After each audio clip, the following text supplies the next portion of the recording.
প্রিয় দর্শক, আবার একটা খুবই গুরুত্বপূর্ণ ডিফেন্স আপডেট নিয়ে চলে এলাম আপনাদের কাছে এই গ্লোবাল নলেজ বাংলা ইউটিউব চ্যানেলে। নমস্কার বন্ধুরা, আজকের ভিডিওতে আমরা আলোচনা করব এমন একটি প্রতিরক্ষা খবর নিয়ে যা ভারতের আকাশযুদ্ধের শক্তি সমীকরণ বদলে দিতে পারে। রাশিয়া নাকি ভারতের জন্য অনুমোদন দিয়েছে ভয়ঙ্কর R-37M ultra long range air two air missile রপ্তানি।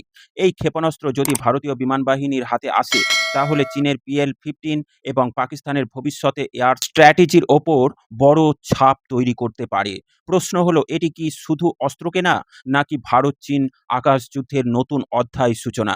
চলুন বিশ্লেষণ করি। প্রিয় দর্শক, সম্পূর্ণ ভিডিওটা দেখবেন। স্ক্রিনে দেখুন, এ বিষয়ে সংবাদ মাধ্যমে ডিফেন্স নিউজ আর্টিকেল প্রকাশিত হয়েছে। এই রিপোর্ট অনুযায়ী R-37M হল রাশিয়া তৈরি একটি ultra long range air two air missile, যেটি মূলত শত্রু যুদ্ধবিমান, ওয়ার্কস, রিফুয়েলিং ট্যাঙ্ক এবং সার্ভেলান্স এয়ারক্রাফট ও ড্রোনের ধ্বংস করার জন্য তৈরি। এর রেঞ্জ প্রায় ৩০০ থেকে ৪০০ কিলোমিটার পর্যন্ত বলা যায়। এটি ম্যাক ৬ গতিতে আঘাত হানতে সক্ষম, মানে শত্রুপক্ষ বুঝে ওঠার আগেই আকাশে ধ্বংস। কেন ভারতের দরকার হলো এই খতরনাক মিসাইল? ২০২৫ সালে অপারেশন সিঁদুর এবং সাম্প্রতিক আকাশ মহড়ায় ভারত বুঝেছে চীনের হাতে এখন PL-15 মিসাইল আছে, যার রেঞ্জ অনেক বেশি। PL-15 বর্তমানে J-10C, J-16, J-20 এর মতো প্ল্যাটফর্ম ব্যবহার করছে। ভারতের Su-30 MKI, মিরাজ 2000, রাফেল শক্তিশালী হলেও আল্ট্রা লং রেঞ্জ এনগেজমেন্ট এ গ্যাপ ছিল। এই গ্যাপ পূরণ করতেই R-37M হতে পারে অন্তর্বর্তী সমাধান। বিশেষজ্ঞদের মতে Su-30 MKI plus R-37M game changer হতে পারে। ভারতের Su-30 MKI এখনও ইন্ডিয়ান এয়ারফোর্সের ব্যাকবোন। যদি এই প্ল্যাটফর্মে R-37M ইন্টিগ্রেশন করা যায় তাহলে সীমান্তের অনেক দূর থেকে এনিমি এয়ারক্রাফট লক করা যাবে, ওয়ার্ক টার্গেট করা সম্ভব হবে, এনিমি ট্যাঙ্কার এয়ারক্রাফট ধ্বংস করা যাবে, শত্রুর রাডার আমব্রেলা দুর্বল করা যাবে। এর মানে চীনের এয়ার সুপিরিয়রিটি স্ট্র্যাটেজি ভেঙে যেতে পারে। ইতিহাসে চীনের জন্য কঠিন বার্তা। চীন গত কয়েক বছরে তিব্বত ও সিনজিয়াং অঞ্চলে এয়ারবেস শক্তিশালী করছে। সেখানে J-20 stealth fighter jet, long range missile, drone deployment করেছে। ভারত যদি R-37M ডিপ্লয় করে তাহলে চীনের ফরওয়ার্ড বেসেস এবং এয়ারক্রাফট টেক আপ করলেই এটা সাইকোলজিক্যাল ডেটারেন্সি হতে পারে চীনের জন্য। পাকিস্তানের জন্য প্রভাব। পাকিস্তান বর্তমানে J-70 ব্লক 3, J-10C ব্যবহার করছে। দুটোতেই চাইনিজ মিসাইল ইন্টিগ্রেশন রয়েছে।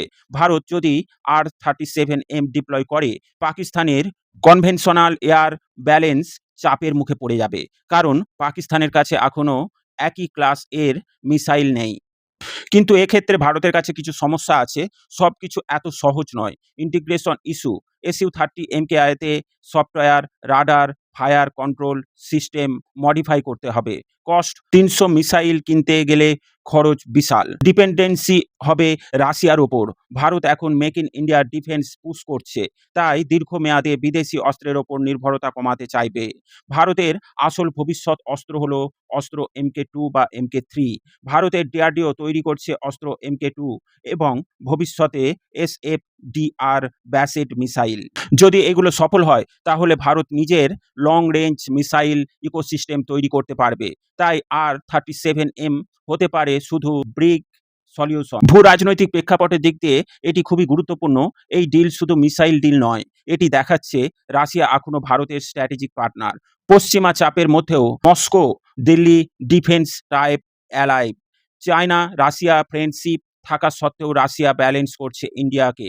এখানেই জিওপলিটিক্যালস সবচেয়ে ইন্টারেস্টিং।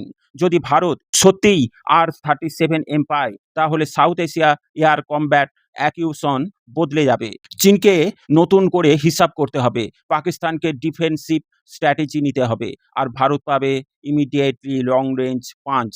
কিন্তু শেষ পর্যন্ত ভবিষ্যৎ নির্ভর করবে অস্ত্রকে লক্ষ্য করে মিসাইল ছুড়ে দিল।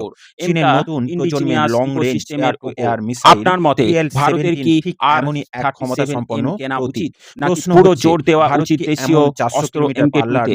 প্রিয় দর্শক, এ বিষয়ে আপনার মতামত অবশ্যই কমেন্টের মাধ্যমে জানাবেন। ভিডিও ভালো লাগলে পারলে লাইক আজ ও আমরা শেয়ার করবেন। সামরিক, ডিফেন্স, ফরেন প্রযুক্তিগত পলিসি ও এবং জিওপলিটিক্স ভূরাজনৈতিক রিলেটেড খবর সব পেতে দিক এই গ্লোবাল বিশ্লেষণ নলেজ করব। বাংলা চ্যানেলটিকে অনেকে সাবস্ক্রাইব করে PLFX আমাদের সাথে নামেও জুড়ে চেনে। থাকুন। এটি সকলকে জানাই ভেরি লং আন্তরিক রেঞ্জ ধন্যবাদ।